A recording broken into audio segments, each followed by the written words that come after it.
अस्सलाम वालेकुम। सोशियोलॉजी 101 जो है अभी हम पेपर शेयर करने वाले हैं। आज बच्चों ने हमारे साथ शेयर किया था जो पेपर अटैम्प्ट करके आए थे। ठीक है, बीएस साइकोलॉजी सेकंड सेमेस्टर और बीएस इंग्लिश फर्स्ट सेमेस्टर के स्टूडेंट्स मुझे सुन रहे हैं। ठीक है, और इस आपको जैसे पता है कि इस सब्जेक्ट में मैंने शॉर्ट लेक्चर्स भी अपलोड किए थे। उनमें आपके कॉन्सेप्ट्स जो हैं वो अच्छे तरीके से मैंने उनको एलेबोरेट कर दिया था, बड़े वजाहत कर दी थी। उसी से मिलते जुलते क्वेश्चन आ जाएँ और आप जो है अभी देखिए कि किस तरह जो हम उनको जो है अटैम्प्ट करते हैं, या आपके भी आ सकते हैं। कुछ एक आध भी क्वेश्चन मैच हो जाए तो आपके 3 और 5 मार्क्स जो हैं पक्के हैं। ठीक है, चलिए हम पहला नंबर सवाल जो है उस पर जाते हैं। That is what do you think of hierarchy of offices in bureaucratic characteristics.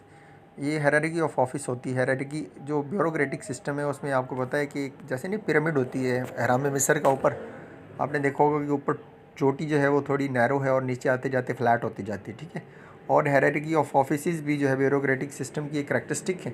आपने इसको बताना है कि इसका क्या जो है फ़ायदा क्या नुकसान क्या है। ठीक है, अगर आपके ऊपर जो है अगर 10 कमांड करने वाले हैं और नीचे जो है आप 5 जो है उनके हुक्म मानने वाले हैं, या एक बंदा जो है उनकी 10 की बात सुनने वाला, तो क्या होगा?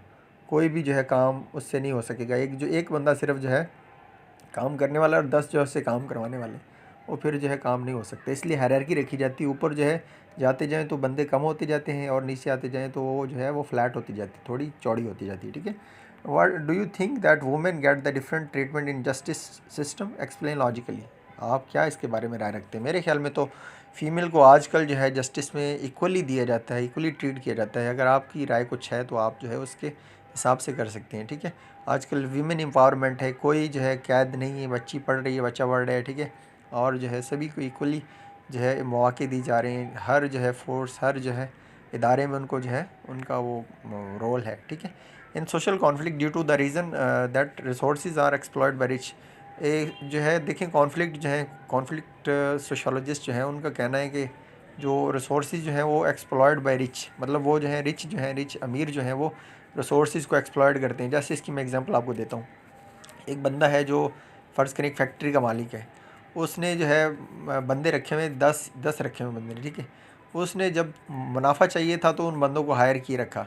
ठीक है, जैसे ही थोड़ा सा उसको जो है ना जो है डिमांड उसकी जो मतलब प्रोडक्ट की डिमांड कम हुई, उसने क्या किया, उसने बंदों को छुट्टी करवा दी। अभी जो बंदे गरीब थे वो एक्सप्लॉइट हो गए ना अमीर की वजह से। ठीक है, उसने बस अपना नुकसान नहीं किया, गरीबों का नुकसान कर दिया, उनकी जो है दिहाड़ी बंद कर दी। ठीक है, both role breaker and role maker in is influence by social power. Do you agree? आप भी एग्री करेंगे।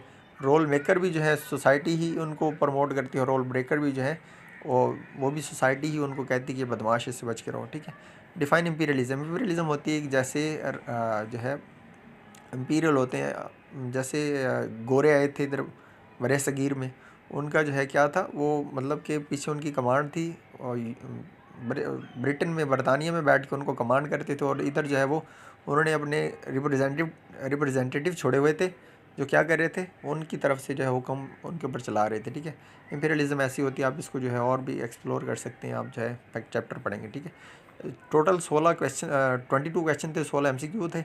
नेचर और नर्सर ये क्या चीज़ है? नेचर होती है इंसान जो है नेचुरली, आप जो है एक जो है मतलब नेचुरली हमें जो है अल्लाह ताला ने कुछ काम करने की सलाहियतें दी हुई। ठीक है, हम बोलने की हमें ताकत दी हुई। नर्चर होता है हमें बोलना सिखाया किसने? हमारे माशरे ने हमें बोलना सिखाया। अगर खुदा न खास्ता कोई जंगल में खो जाए तो क्या होगा, वो बोल तो नहीं सकेगा, बिल्कुल नहीं बोल सकेगा, क्योंकि उसने इंसानों के साथ इंटरेक्शन ही नहीं हुआ। That is a nurture. Nurture वो होती है। Why education important? Tell being a sociologist. Education बड़ी इंपॉर्टेंट है। आप सोशोलॉजिस्ट हैं, अभी आप सोशोलॉजी आपने पढ़ लिया, आप बताएंगे कि कैसे जो है एजुकेशन इंपॉर्टेंट है। ठीक है, एजुकेशन तो इंपॉर्टेंट है, इंसान को जो है वो शऊर सिखाती है एजुकेशन। ठीक है, why social isolated cannot handle society. Why isolated people cannot handle society. Isolated होते हैं जो सोसाइटी से हट जाते हैं या जो दूर चले जाते हैं वो। Why isolated people can handle society.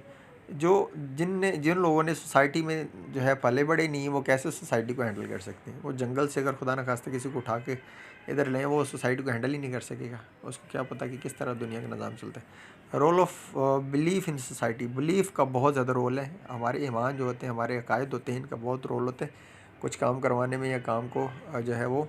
अभी हमारा बिलीफ ये है कि हम जो है मुसलमान जिहाद पे बिलीव रखते हैं, मतलब हम अपनी जान जो है वो कुर्बान करवा देंगे, मगर जो है अपने मज़हब पे या अपने जो है मतलब जो है हमारा ईमान है उसके ऊपर आँच नहीं आने देंगे। ठीक है, limitation of social conflict theory, अभी इसकी जो है लिमिटेशंस क्या है social conflict theory. Conflict theory की ये जो है ना, कॉन्फ्लिक्ट वाले ये कहते हैं, कॉन्फ्लिक्ट में एग्जांपल दूँ तो वो कहते हैं कि जो भी माशरे में हो रहा है वो जो है, अभी एग्जांपल देता हूँ, कहते हैं कि जो अमीरी और गरीबी है ना, ये नहीं होनी चाहिए। मतलब सारे अमीर, अगर खुदा न खास्ता अगर सारी गरीब हो जाते या सारे अमीर हो जाते तो दुनिया का निज़ाम नहीं चल सकता था, ठीक है। ये सोशल कॉन्फ्लिक्ट वाले जो है ना, इसकी करते हैं, कॉन्डेम्ड करते हैं इसको कि मतलब ये जो है फ़र्क नहीं होना चाहिए। तो आप इसके बारे में लिमिटेशन ऐसे लिख सकते हैं कि मतलब अगर सारे इक्वल हो जाएंगे तो जो है दुनिया का निज़ाम नहीं चल सकेगा। इसलिए जो है ये जो फ़र्क रखा गया है सोसाइटी में, चाहे जॉब्स में या जो है जेंडर में, ये जो है माशरे की बेहतरी के लिए रखा गया है, ठीक है। इस तरह आपका एक